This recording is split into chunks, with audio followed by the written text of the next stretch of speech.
Okay, looks like we are live, and looks like we at least have a handful of punctual people that are logged on and ready to go here. So you can be turning your Bibles to the book of Jeremiah, chapters 40 and 41. I don't know about you, but for some reason getting into the 40s now feels like we're at the end of the book. We just have a few chapters left, which in some ways is true, and just 52 chapters in the book of Jeremiah. And really, several of the last chapters in the 40s deal with God's judgments on other nations surrounding Judah and Israel. And so, obviously, those are important. They are part of the book, but it may allow us to move a little bit more quickly through that section of text.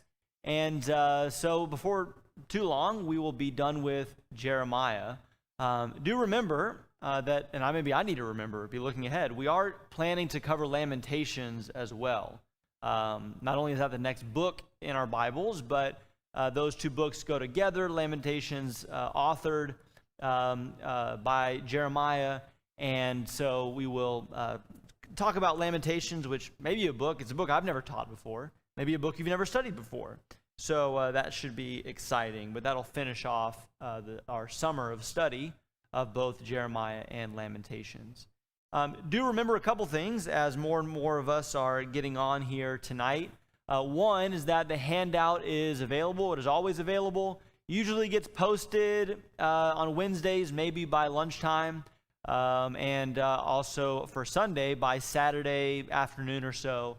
But if you go to our website and search or go to the media section under Bible classes or even just all audio, the latest Jeremiah class will pop up there toward the top, and there's a selection there for a file, which is a PDF of the handout that we use that is newly created each time to fill in the blank, to take notes, to answer some questions, to follow along with what we're saying. So I'd encourage you to have that open on a device maybe, or even to print it out if you have not already, and use that to follow along. And I will also just give one more reminder that the live chat is open, and it is a good tool if you would like to use it for inputting a comment or a question. And Sharon has led the way tonight. So good evening, Sharon. And remember that you can use that live chat tool. And I'm looking at it, so I'll be able to incorporate your contribution if you'd like to send that in. Okay, let's start by positioning ourselves again in the book of Jeremiah, and then doing a little more thorough of a review, looking at the themes and big ideas so far in the book. Remember that we are in this section of text in which we are reading stories that take place in the time of Jeremiah, usually involving Jeremiah, although interestingly tonight, Jeremiah is just a small part of what we will talk about in the story that's told in chapters 40 and 41. But this section of stories is one of the sections in Jeremiah that reads like this, and these sections are alternated with messages of both judgment in the first part and in the last part of the book, and centered with a section of messages of comfort for the future. And so that's where we are here in this section from chapters 34 to 45. But let's back up and fill in some of these blanks that we've looked at over and over again over the last several months, and remind ourselves of some of these big ideas in the book.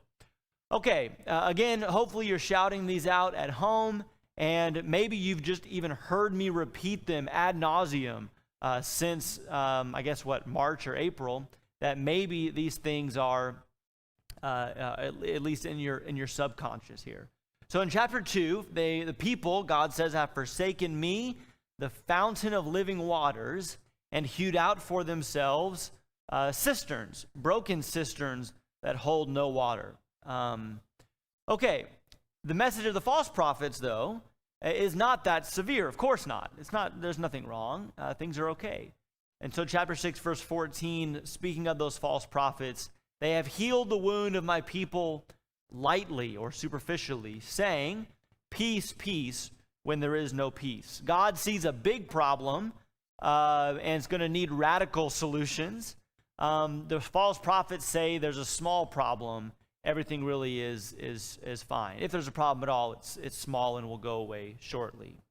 Well, God's big problem does actually have a big solution that he has in mind.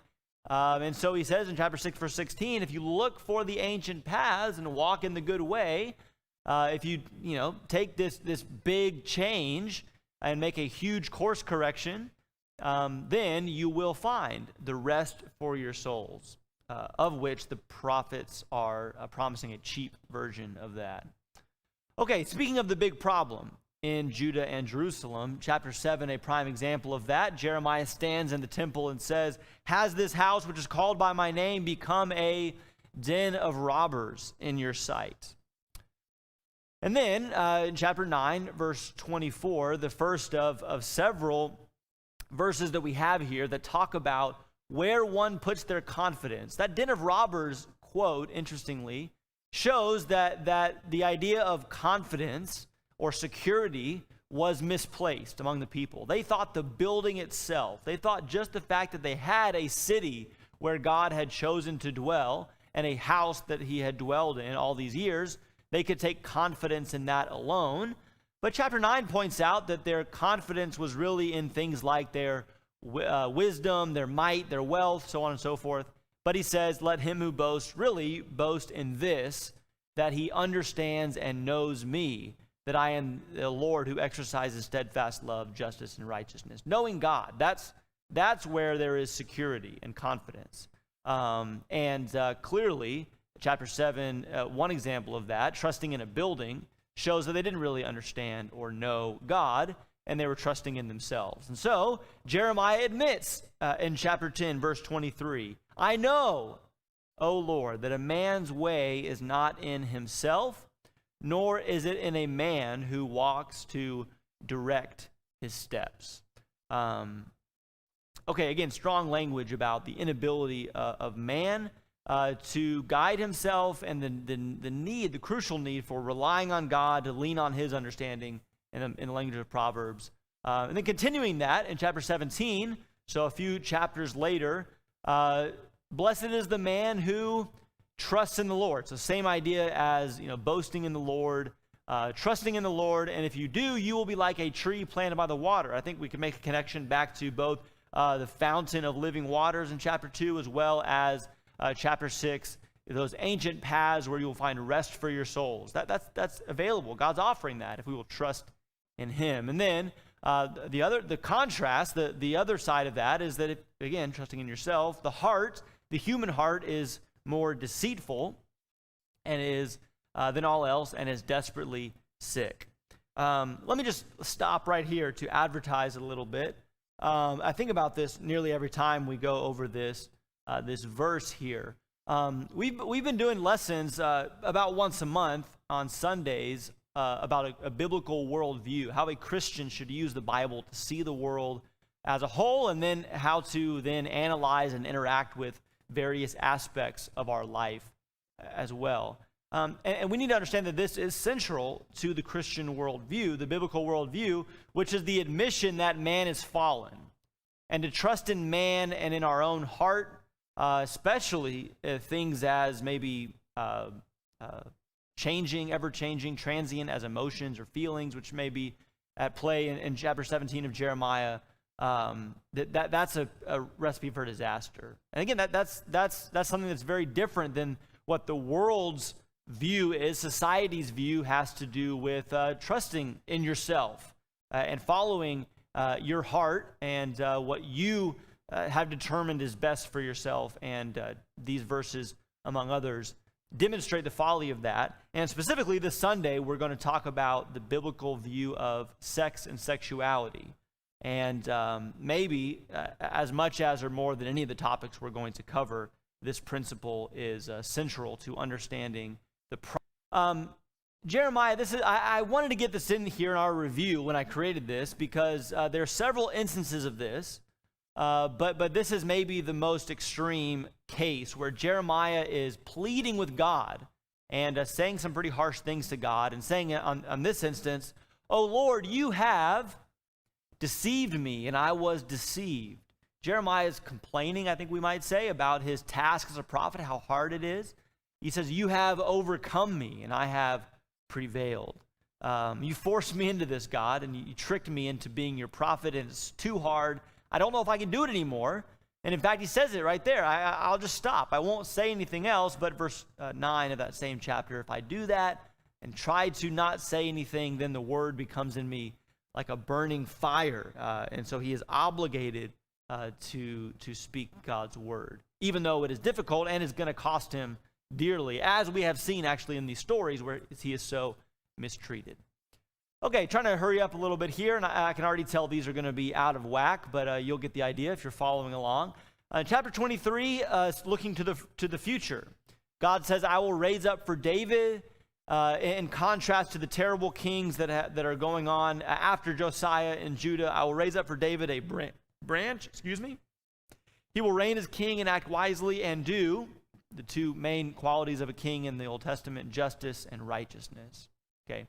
Another contrast in chapter 23, the false prophets who has stood in the counsel of the Lord. That's what it means to be a prophet of God. You stand in God's counsel, you hear his words, and then you preach God's words. These prophets are just speaking from their own mind and not the words of God. Okay. Speaking of the prophecy of a true prophet, Jeremiah, in contrast to the others, says that the desolation, the horror, the servitude of the king of Babylon will last for how many years? 70. That's a key number in Jeremiah. 70 years of captivity. But it's not just Judah that's experiencing this.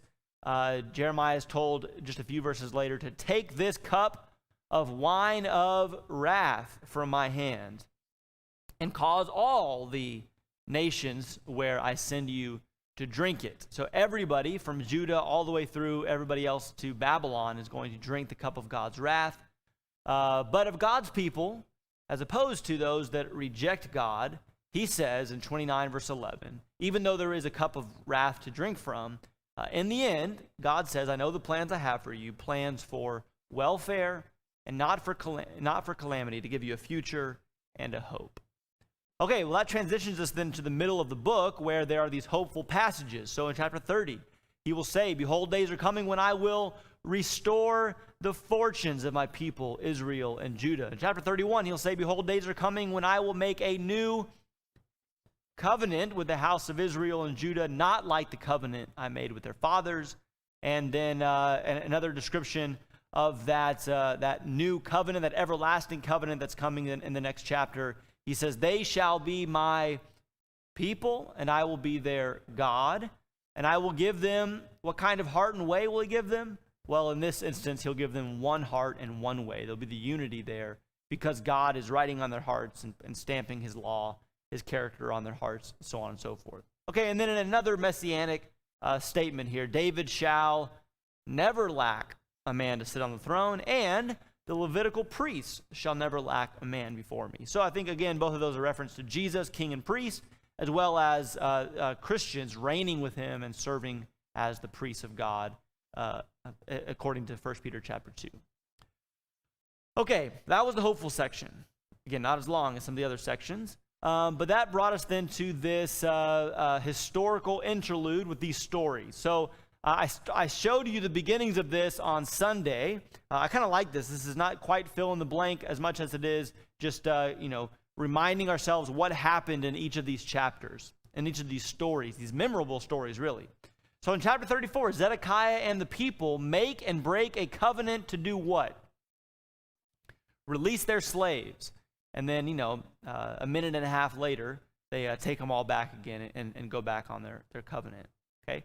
Chapter 35, in contrast to that unfaithfulness, chapter 35, the Rechabites, the family of Jonadab, stay faithful to the commands of their ancestor by refusing to, among other things, they refuse to drink wine, specifically in chapter 35. In chapter 36, Jehoiakim hears the scroll of Jeremiah that was written down by Baruch and responds by cutting it up and throwing it into the fire. So clear demonstration of his thoughts of Jeremiah's words. Chapter 37, Jeremiah warns. This is back in, back to the future here. So back to the last king, the days of Zedekiah.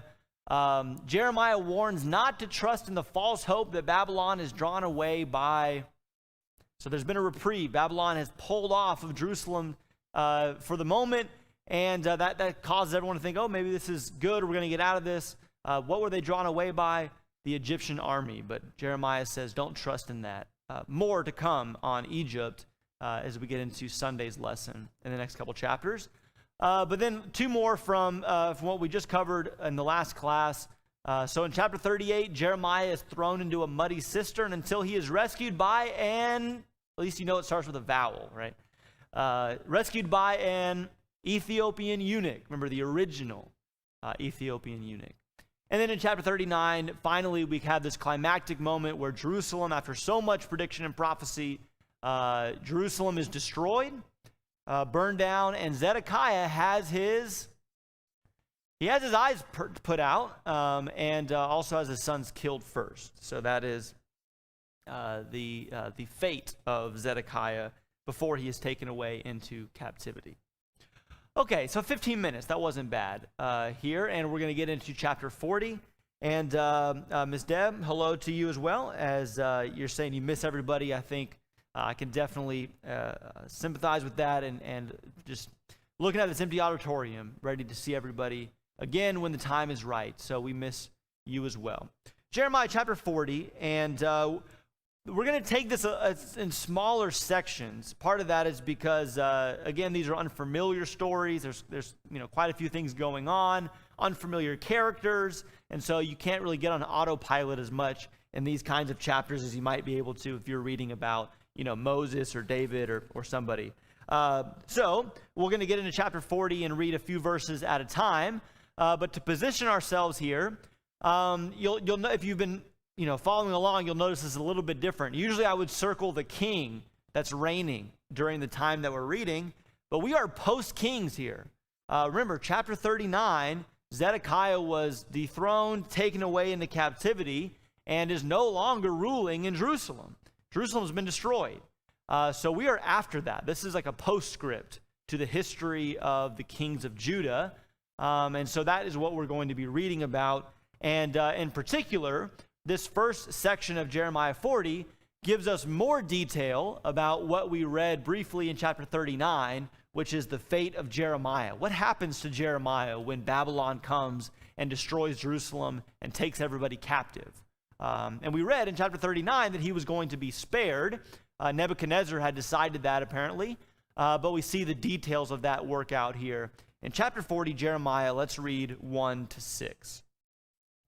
The word which came to Jeremiah from the Lord after Nebuzaradan, captain of the bodyguard, had released him from Ramah, when he had taken him bound in chains among all the exiles of Jerusalem and Judah who were being exiled to Babylon. Now, the captain of the bodyguard had taken Jeremiah and said to him, "The Lord your God promised this calamity against this place, and the Lord has brought it on and done just as he promised. Because you people sinned against the Lord and did not listen to his voice, therefore this thing has happened to you. But now, behold, I am freeing you today from the chains which are on your hands. If you would prefer to come with me to Babylon, come along, and I will look after you. But if you would prefer not to come with me to Babylon, never mind. Look, the whole land is before you. Go wherever it seems good and right for you to go." Verse 5, as Jeremiah was still not going back, he said, "Go on back then to Gedaliah, the son of Ahikam, the son of Shaphan, whom the king of Babylon has appointed over the cities of Judah, and stay with him among the people, or else go anywhere it seems right for you to go." So the captain of the bodyguard gave him a ration and a gift, and let him go. Then Jeremiah went to Mizpah to Gedaliah, the son of Ahikam, and stayed with him among the people who were left in the land. Okay, again, we're seeing Jeremiah's fate here, and maybe one just very general contrast. You read that and you say, man, Jeremiah's been treated very well. And then you contrast that with, being thrown in a muddy cistern, his life being threatened, Jehoiakim burning his scroll and saying, go get him and seize him and kill him, so on and so forth. Okay, Babylonians are much kinder to Jeremiah.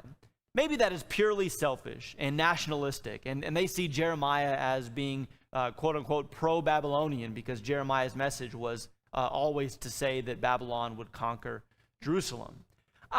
Real quick, I didn't even know if I was going to mention this, because there's some speculation here, but it's really interesting. Okay, 586 BC is when Jerusalem falls, okay?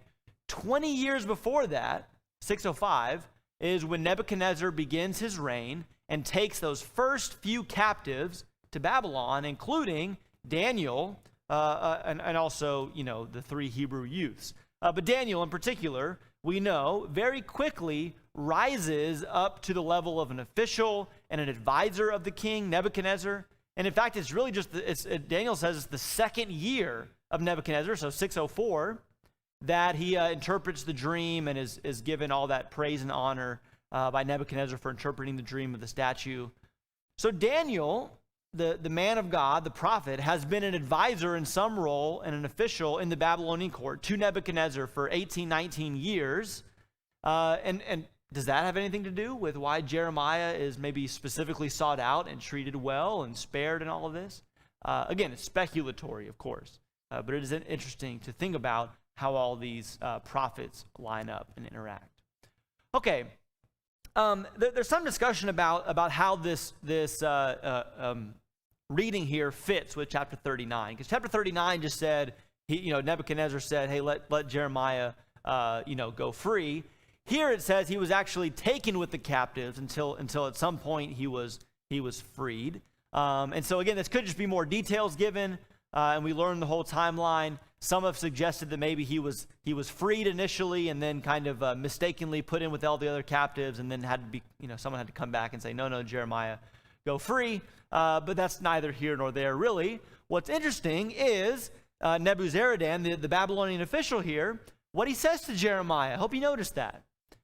Did you notice that the Babylonian captain of the bodyguard, Nebuzaradan, lays out in a perfect articulation the message of Jeremiah from the beginning, okay?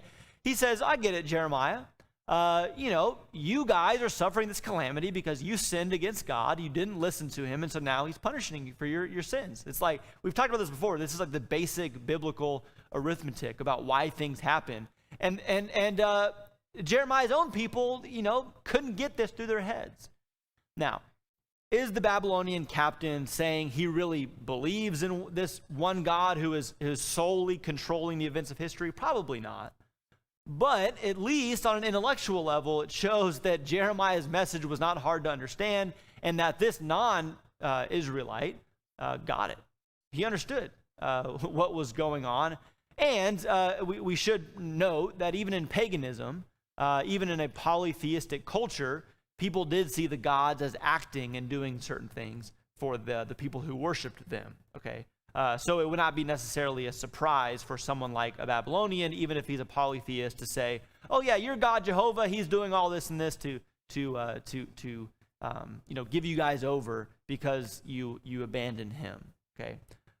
So I'm sure he misses the mark on lots of things, but he at least is able to understand and articulate the message that Jeremiah's listeners could not understand all throughout the story. Okay, and so maybe because of that, I don't know. Maybe there's the sense of, okay, Jeremiah, we're sympathetic to you and your message, so here you go. Again, maybe because of Daniel or some other reason, Jeremiah is offered a freedom. You're released and do what you want to do. Come to Babylon. By the way, you notice that the offer to come to Babylon is under protection of this bodyguard. He's going to be treated well. He's going to be kept safe. Or you can stay in the land. Hey, you want to stay here? Go wherever you want, right? Real estate's cheap. Land is available. Have your pick of your favorite spot and, go live there. Jeremiah hesitates a little bit. It's not really clear why that is. I imagine this was some ways a hard decision for Jeremiah to make, but it seems like the captain here maybe gets what Jeremiah really wants to do and gives him a push in that direction and says, okay, go to Gedaliah. Gedaliah was set up as the governor to rule over the few people that remained. We'll read more about that in the next section. but that's where Jeremiah ends up going, seemingly his choice, maybe with some encouragement of Nebuzaradan. He just chooses to stay. Why does Jeremiah stay among the riffraff, so to speak, that is left behind, the poorest of the poor that are left behind in Judah and in Israel at large? Why does he stay? I don't know. We're not told. It's interesting to think about. I imagine that even Jeremiah knew that would likely be the more difficult road. We'll see that it does end up being a very difficult road for Jeremiah. But maybe he felt like it was necessary because these people needed a prophet of the Lord, needed to hear God's word. And so he chose that maybe difficult road out of loyalty and love for his people. So he decides to stay, goes under the care of Gedaliah the governor. And we mentioned him on Sunday, but this is Gedaliah, who again is part of our family from the patriarch Shaphan, and several of his sons and grandsons have been mentioned in the book of Jeremiah, and that's who we're reading about here, the governor Gedaliah. Don't look too hard at that chart. It'll tell you, it'll ruin the rest of the story, although I kind of give it away with the next title. But before we get to that sad turn of events, let's read the next section about Gedaliah and this new government of sorts that he sets up in the land. Chapter 40, verse 7. Now all the commanders of the forces that were in the field, they and their men, heard that the king of Babylon had appointed Gedaliah, the son of Ahikam, over the land, and that he had put him in charge of the men, women, and children, those of the poorest of the land who had not been exiled to Babylon. Verse 8, so they came to Gedaliah at Mizpah, along with Ishmael the son of Nethaniah, and Johanan and Jonathan the sons of Kareah, and Seraiah the son of Tanhumeth, and the sons of Ephi the Netophathite, and Jezaniah the son of the Makathite, both they and their men. Verse 9, then Gedaliah the son of Ahikam, the son of Shaphan, swore to them and to their men, saying, do not be afraid of serving the Chaldeans. Stay in the land and serve the king of Babylon, that it may go well with you. Now, as for me, behold, I am going to stay at Mizpah to stand for you before the Chaldeans who come to us. But as for you, gather in wine and summer fruit and oil and put them in your storage vessels, and live in your cities that you have taken over. Likewise, also, verse 11, all the Jews who were in Moab and among the sons of Ammon and in Edom and who were in all the other countries heard that the king of Babylon had left a remnant for Judah, and that he had appointed over them Gedaliah, the son of Ahikam, the son of Shaphan. Then all the Jews returned from all the places to which they had been driven away, and came to the land of Judah to Gedaliah at Mizpah, and gathered in wine and summer fruit in great abundance. Okay, interesting situation here. Okay, if you can just try, again, imagine what's just happened. There was a pretty long-lasting, although it was very one-sided, but a dragged-out military conflict between Judah and the king of Babylon. Okay, and what has happened is that many of these commanders in the army, as well as their men, they've ended up kind of scattered throughout. Some of them maybe hidden places, when they could see that the battle was not, or the conflict was ultimately not going to go in their favor, or even it seems like maybe fled for asylum in some of these other countries.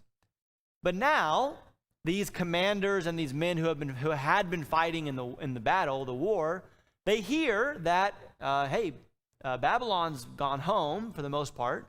There's a new government set up. Gedaliah's the governor, and I think it's safe for us to kind of come up out of the woodwork and go back to Gedaliah. And Gedaliah has a message for them, which I think is really wise and shows a good nature about Gedaliah. I should have pointed out, we've pointed it out before, but that family tree of those that came from Shaphan the scribe, remember, by and large, that's a good family. A family of people that was loyal to first Josiah and then to Jeremiah during his lifetime, for the most part. And so Gedaliah, I think we're supposed to see as a righteous person, a righteous man here. And again, what he says makes sense, and it is good for the people to hear. He says, it's okay, don't fear Babylon, okay? The Babylonian storm has come and gone. So if you come, because you were fighting against them, they're not coming back to, take vengeance on you. You can live in peace. You can serve them, right? It's okay. I do want to point out this. He says you serve Babylon, you do your thing here in Judah, it's going to be okay. It will go well with you if you serve the king of Babylon. That idea, and even the very exact language there expressed by Gedaliah is reminiscent of what Jeremiah has been saying all along. Okay, in chapter 27, it's the idea, not the words, where Jeremiah tells the other nations as well as Zedekiah, submit to Babylon, it's going to be better for you. Okay, chapter 38, verse 20, Jeremiah uses this exact phrase to Zedekiah. It will go well with you if you surrender to Babylon. So Gedaliah's message is, okay, let's live in peace, let's serve the king of Babylon, and it will go well for us. And we have the opportunity to create kind of a new society here, and again, live in peace, and not suffer any more harm. So that's the offer of Gedaliah. And so he says, hey, I'll be here in Mizpah. That's the city where he has set up shop. Maybe Jerusalem was, too overrun or too decimated. But Mizpah is not too far, and that's where he set up shop. And so he says, you go out and gather food and live in the cities that are here. And again, we'll kind of just, get back to normal life. So that's kind of what happens. And in fact, verses 11 and 12 tell us that even more Jews. Okay, so this probably refers to just the normal everyday people that, again, maybe ran away in the time of crisis to live in Edom, to live in Moab. And now they've heard that things are different back home.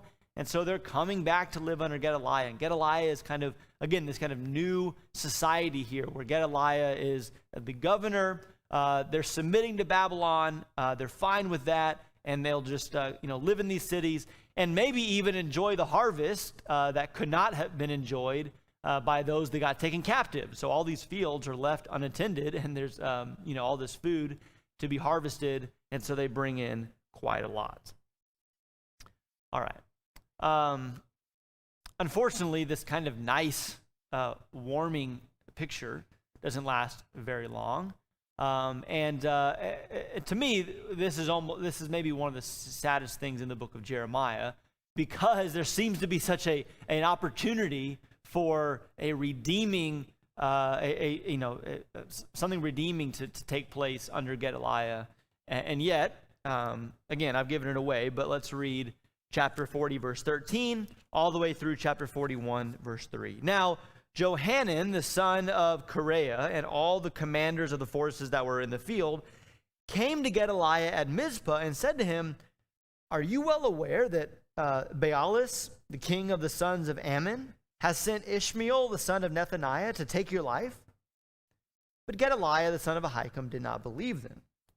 Then Johanan, the son of Kareah, spoke secretly to Gedaliah at Mizpah, saying, let me go and kill Ishmael, the son of Nethaniah, and not a man will know. Why should he take your life, so that all the Jews who are gathered to you would be scattered, and the remnant of Judah would perish?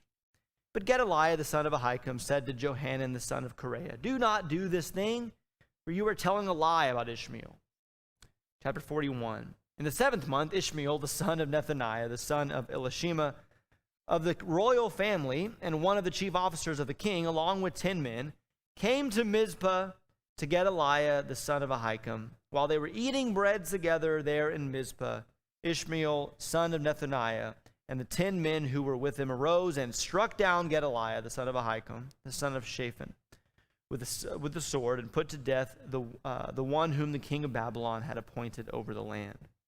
Ishmael also struck down all the Jews who were with him, that is, with Gedaliah at Mizpah, and the Chaldeans who were found there, the men of war. Okay. So, could have been avoided, I guess, from one perspective. Johanan, who will come back into our story, not just tonight if we make it, but later on. Johanan and some men come to Gedaliah and say, hey, there's a rumor going around. Ishmael, not a great name, I guess, in the Bible story, at least as far as this one and the most famous Ishmael in the book of Genesis go. But Ishmael's been sent here. He's on a mission from the king of Ammon to murder you. Okay, we're not told all the details behind this, but I don't think it's too hard to imagine what's going on here. Okay, the king of Ammon very well may just look across the river Jordan and say, hey, Judah is severely weakened. This is a good opportunity for me to expand my sphere of influence and take over some territory and maybe put the person who I want on the throne. We learned in chapter 41, verse 1, that Ishmael is actually of the royal family. So maybe he was susceptible to this kind of offer from the king of Ammon to say, hey, why don't you go and kill Gedaliah? I'll make you king. And Ishmael likes the sound of that, maybe feels entitled to that to some degree. And so you can see how this, would make sense in a time such as this. But Gedaliah, I don't know, maybe he's just so good-natured that Gedaliah says, oh, no, surely not. Ishmael, that sweet guy, he would never do anything like this. And Johanan is concerned about this. He presses him on this. Just real quickly, because this will come back up at the end of the chapter, there is a very real consequence to this as Johanan sees it, and he will be exactly right about this particular consequence. If the governor that was appointed by the king of Babylon gets murdered, that's not going to be good, okay? Not only will that cause confusion among the Jews themselves that are in the land, but, as we'll see, there's a very real consequence of retaliation from Babylon, who has already, been provoked by the Jews, stubborn and rebellious as they've been, to be rough with them. And so Johanan says, hey, look, this will not be good if this happens. Let me just take him out, okay?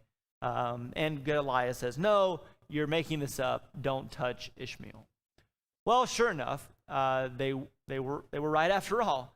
Ishmael and his men assassinate Gedaliah. They kill all the men that are there with him. Do notice in verse 3 of chapter 41, and this would further escalate the situation here. Not only does Gedaliah have Jews that are his attendants and servants and advisors that are with him, but there are Babylonians there as well. You can imagine this. There would be a bodyguard or soldiers. Even if it's just a few, Babylon's going to have some kind of presence there in the administration of Gedaliah. Those men are killed too in this coup, which can't be good for what comes next. But this is the treachery of Ishmael, and Gedaliah comes to his very quick end. Not sure how long this lasts, but it seems like you put some things together that may have just been a couple months that Gedaliah was governor. Maybe a year and a couple months, hard to tell, but not very long in the grand scheme of things.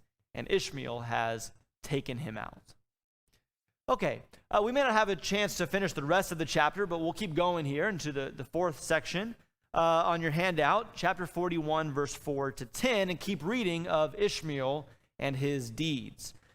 Jeremiah 41:4. Now it happened on the next day, after the killing of Gedaliah, when no one knew about it, that 80 men came from Shechem, from Shiloh and from Samaria, with their beards shaved off, their clothes torn, and their bodies gashed, having grain offerings and incense in their hands to bring to the house of the Lord.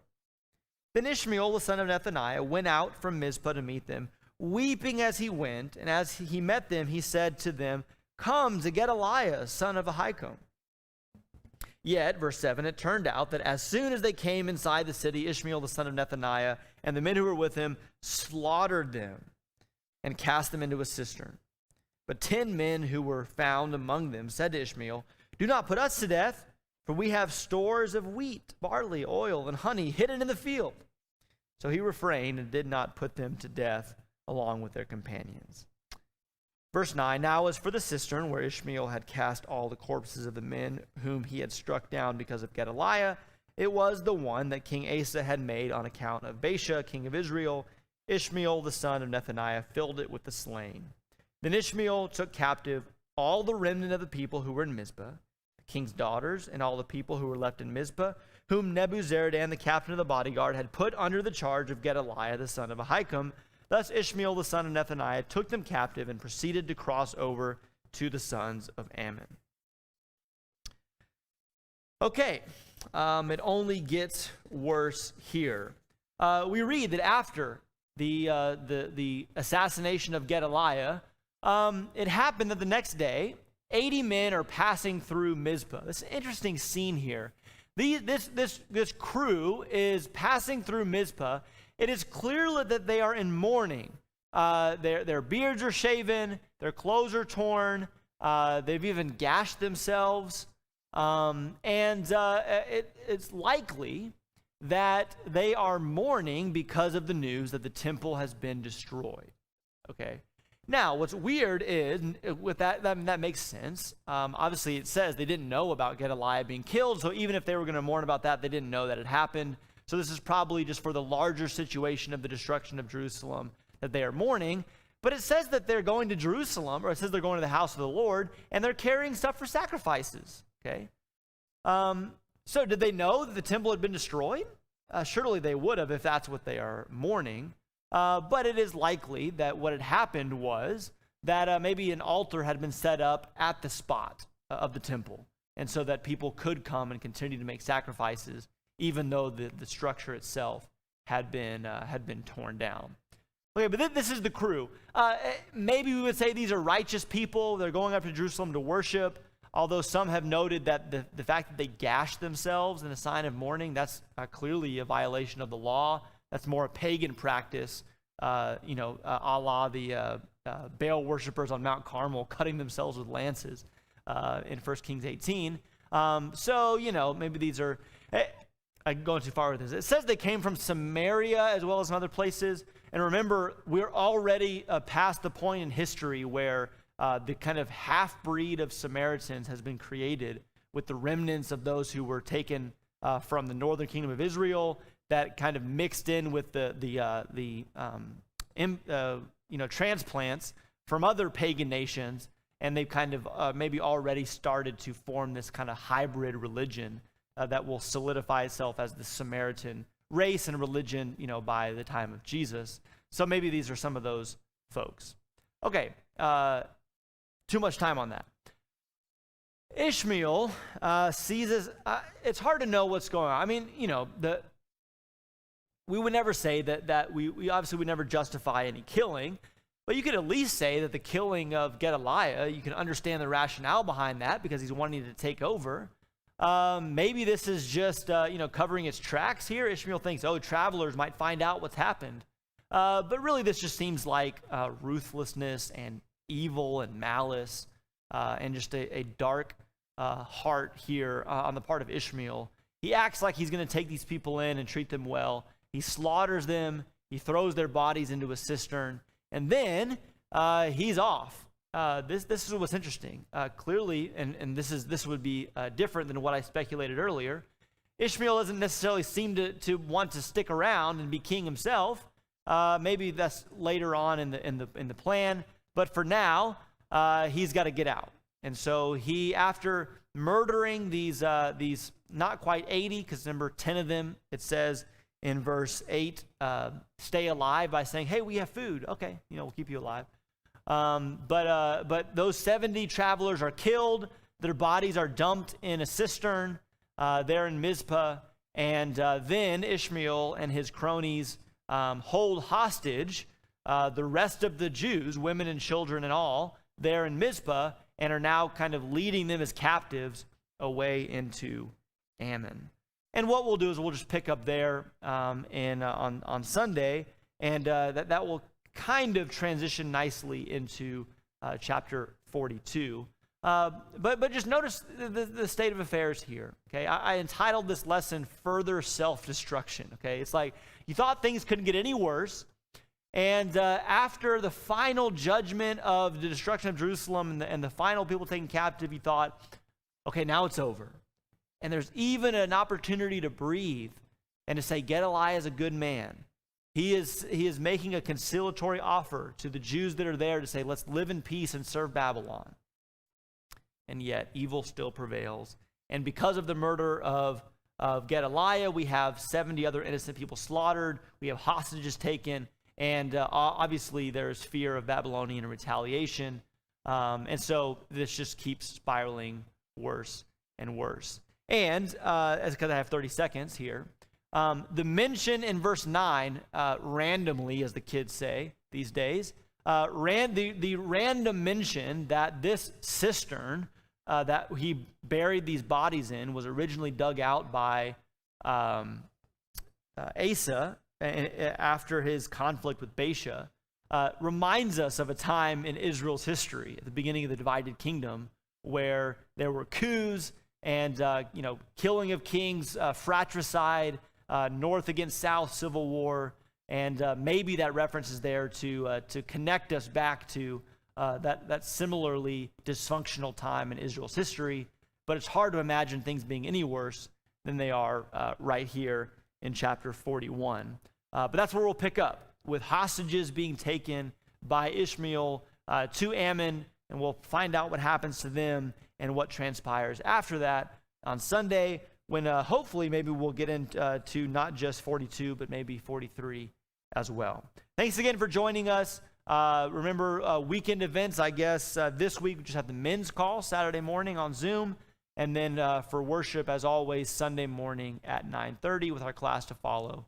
So thank you so much for joining us tonight, and hope everyone is well.